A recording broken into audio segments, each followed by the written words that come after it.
C'est Roberto Angus qui nous reçoit dans la pièce qu'il squatte avec sa famille. Surprise, Roberto est un professionnel du logement. Depuis 5 ans, il est agent immobilier. Ici, il y a 2 agents immobiliers, des commerciaux, un entrepreneur et un dentiste. Des gens qui n'auraient jamais pensé occuper un squat il y a quelques années. Mais moi, par exemple, ça fait 8 mois que je n'ai pas vendu un seul appartement. Parce que le marché de l'immobilier s'est effondré ici.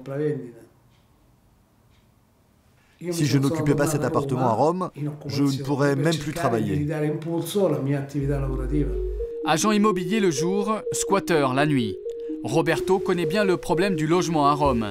Et ce qui le scandalise le plus, ce sont les appartements inoccupés dans la ville. Des militants du droit au logement ont créé une carte Google Maps pour les référencer. Il y en aurait près de 250 000. Roberto nous emmène dans un de ces immeubles fantômes, produit phare de la spéculation immobilière italienne. Regardez au fond là-bas, ce panneau de vente est là depuis 4 ans. Les promoteurs immobiliers ont beau mettre des fausses plantes aux terrasses des appartements pour faire croire que c'est habité. On voit bien que ces appartements sont vides. Il n'y a même pas d'enfants ici. Vous voyez un enfant, vous? Rome, il y a 2 mois. Cette vidéo amateur a été filmée par un militant du droit au logement italien. Sur les images, des dizaines de citoyens prennent d'assaut un immeuble de 5000 m². Leur but, occuper la bâtisse et y loger des familles.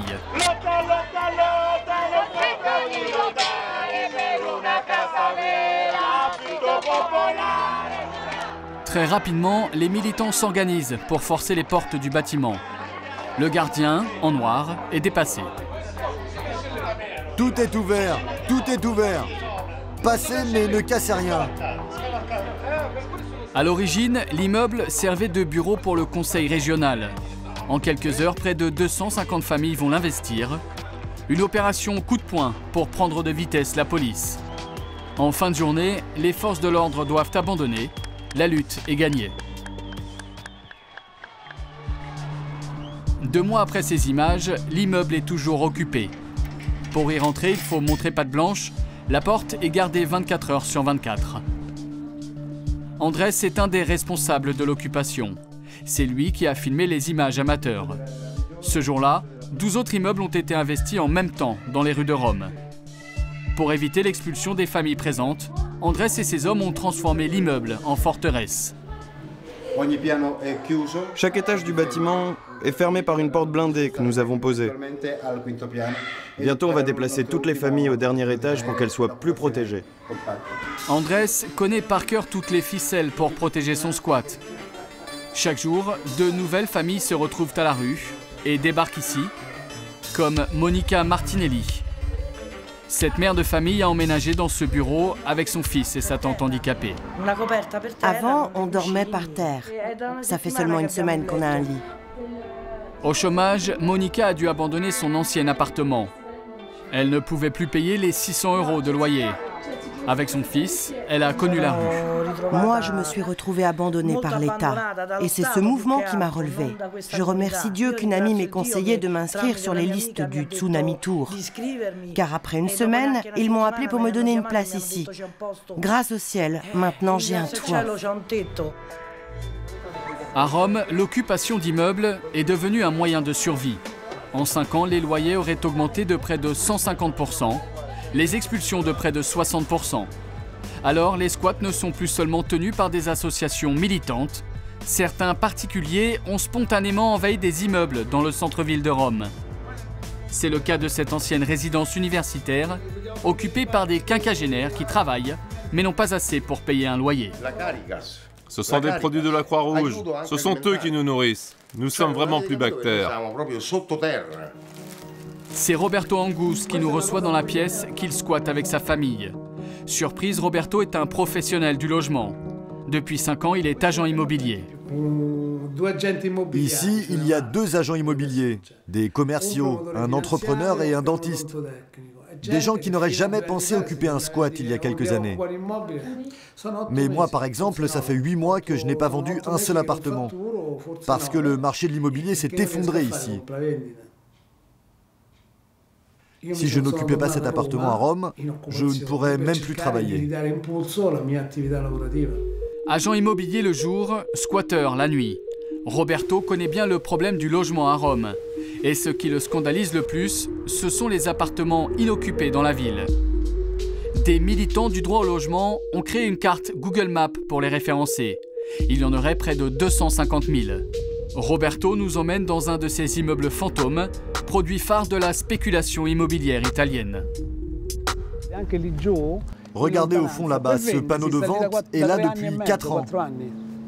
Les promoteurs immobiliers ont beau mettre des fausses plantes aux terrasses des appartements pour faire croire que c'est habité. On voit bien que ces appartements sont vides. Il n'y a même pas d'enfants ici. Vous voyez un enfant, vous? Des appartements déserts d'un côté et de l'autre, des appartements achetés pour une bouchée de pain par les plus riches. Roberto nous emmène au cœur de la ville, près de son plus fameux monument. Ça, c'est un appartement situé juste devant le Colisée. Il a été acheté par un ministre 170 000 € alors qu'il fait plus de 100 mètres carrés. C'est un autre des nombreux scandales immobiliers en Italie. Alors moi, Roberto Angus, dites-moi si j'aurais pu acheter cet appartement à ce prix et en étant en concurrence frontale avec un ministre. Pour Roberto, comme pour beaucoup de citoyens italiens, le sentiment d'injustice est énorme. Il y a un mois, 80 familles sans logement sont descendues dans la rue pour demander des comptes à la mairie. Dans la foule, des personnes âgées, des étudiants, des chômeurs, le visage d'une Rome prise à la gorge. La manifestation va dégénérer. Vous devriez aller en prison! Au total, plusieurs dizaines d'arrestations et aucune solution trouvée. Pour la mairie de Rome, tenue par un ancien membre de l'extrême droite, c'est tolérance zéro pour les squatteurs. Et chez les partisans du maire, le discours sur les occupations d'immeubles semble bien loin de la réalité. Disons que dans ces squats, plusieurs races vivent ensemble. Et elles ne se supportent pas très bien. Il y a une incompatibilité entre les Africains, les Asiatiques, les Sud-Américains.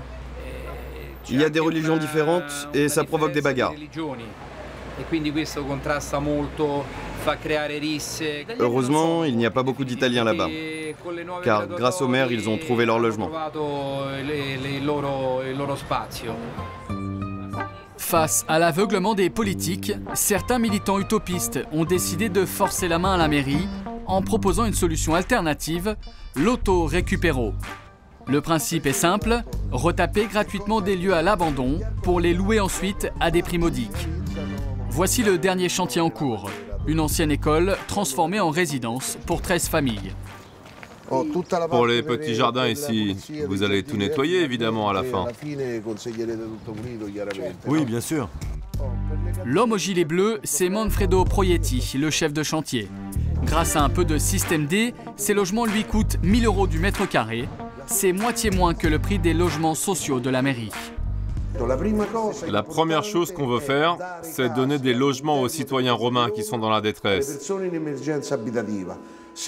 On pense que pour éviter de construire de nouveaux immeubles, il faut réhabiliter des endroits abandonnés, comme celui-ci, mais bien sûr à bas coût.